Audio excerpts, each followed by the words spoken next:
warahmatullahi wabarakatuh.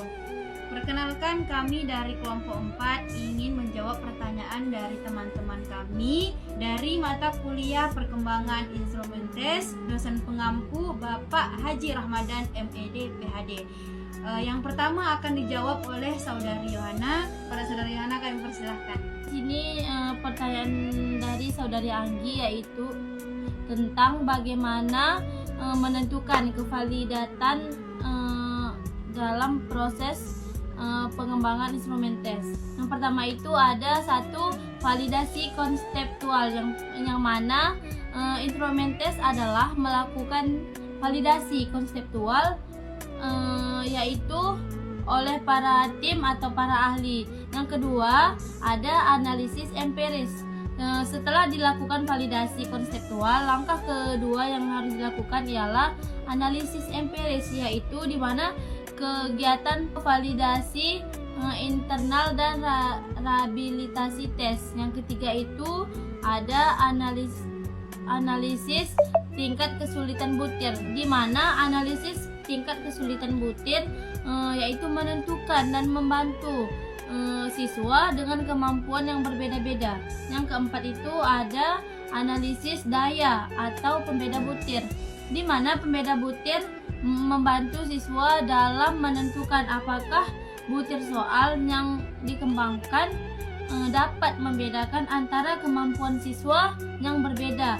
Selanjutnya, yang kelima, analisis efektivitas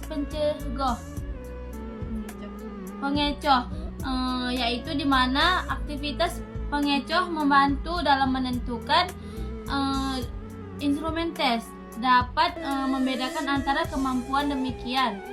Instrumen tes juga dapat dijamin memiliki efektivitas pencegah yang efektif.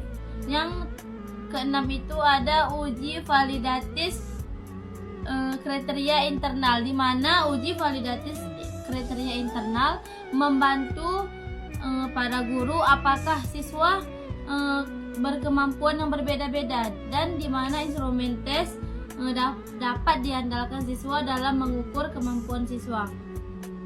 Yang ketujuh itu ada uji rehabilitas tes, di mana tes ini membantu guru dalam menentukan apakah instrumen tes dapat diandalkan dalam mengukur kemampuan siswa.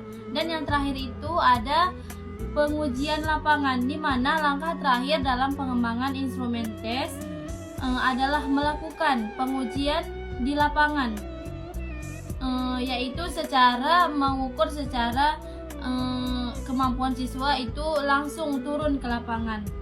Baik, selanjutnya akan dijawab oleh saya sendiri, yaitu pertanyaan dari Saudara Irwan, yaitu bagaimana cara mengukur pencapaian tujuan pembelajaran PAI dalam menyusun perkembangan instrumen tes pembelajaran. Nah, yang pertama itu adalah penilaian proses dan hasil belajar, yang mana penilaian proses terdiri dari pre-test, post-test, angket, dan pengamatan. Sedangkan penilaian hasil belajar tersendiri dari ulangan teori dan ulangan praktek yang dilaksanakan dengan ulangan harian dan ulangan semester. Yang kedua itu kriteria ketercapaian tujuan perkembangan pembelajaran KKTP, yang mana digunakan untuk mengukur ketercapaian pembelajaran pada kurikulum Merdeka. Guru harus terlebih dahulu menentukan tanda-tanda atau cara atau ciri seorang siswa telah mencapai tujuan pembelajaran, yang biasanya disebut dengan indikator pencapaian belajar atau indikator pencapaian kompetensi pada kurikulum 2013 atau indikator ketercapaian pembelajaran IKTP pada kurikulum Merdeka. Yang ketiga itu adalah evaluasi hasil belajar. Evaluasi hasil belajar PAI dilakukan untuk mengetahui pencapaian hasil belajar peserta didik.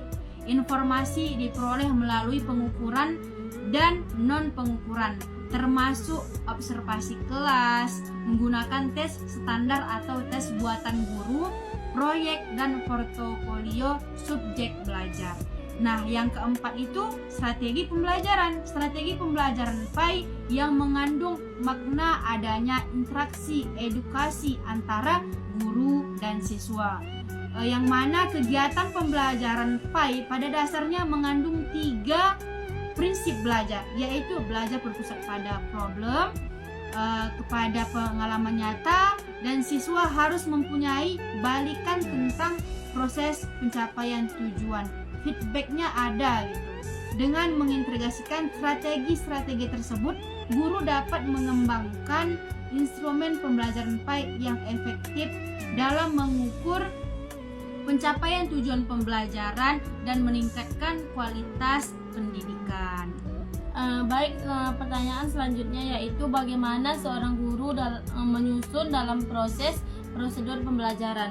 Guru harus memperhatikan beberapa hal yang sangat penting untuk meningkatkan kualitas pembelajaran dan mencapai tujuan pembelajaran yang diinginkan. Ada beberapa poin. Poin yang pertama itu ialah guru harus mempersiapkan siswa, di mana guru harus mempersiapkan siswa untuk menerima pelajaran dengan cara yang efektif. Langkah persiapan ini sangat penting untuk keberhasilan pelaksanaan pembelajaran dengan menggunakan strategi ekspositori. Poin yang kedua itu yaitu mempersiapkan materi pembelajaran, di mana guru harus mempersiapkan materi pembelajaran yang mudah ditangkap dan dipahami oleh siswa. Materi yang disajikan harus relevan dan tujuan pembelajaran dan dapat dipahami oleh siswa. Poin yang ketiga itu menghubungkan antara materi dan pengalaman siswa, di mana seorang guru harus menghubungkan antara materi pembelajaran dengan pengalaman siswa atau dengan hal-hal yang memungkinkan siswa dapat menangkap keterkaitannya dalam struktur pengetahuan yang telah dimiliki siswa. Poin yang keempat ialah menyimpulkan dan mengaplikasikannya. Guru harus menyimpulkan inti dari materi pembelajaran yang disajikan dan mengaplikasikannya kepada siswa setelah mereka menyimak penjelasan dari guru. Hal ini membantu siswa memahami materi yang disampaikan oleh guru serta meningkatkan kemampuan mereka dalam mengaplikasikan pengetahuan yang baru. Selanjutnya yang kelima itu adalah mengenali medan dan berbagai hal yang dapat mempengaruhi proses penyampaian pengajaran, yaitu guru harus mengenali media atau medan dan berbagai hal yang dapat mempengaruhi proses penyampaian pengajaran.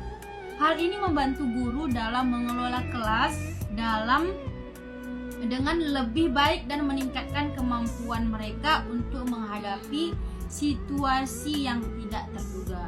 Nah, yang keenam itu meninjau kembali. Guru harus meninjau kembali materi yang telah disajikan dengan hasil diskusi kelompok.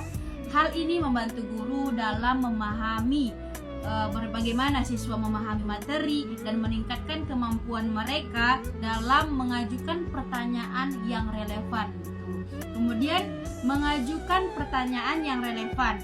Guru harus mengajukan pertanyaan yang relevan juga dan membantu siswa dalam memahami materi.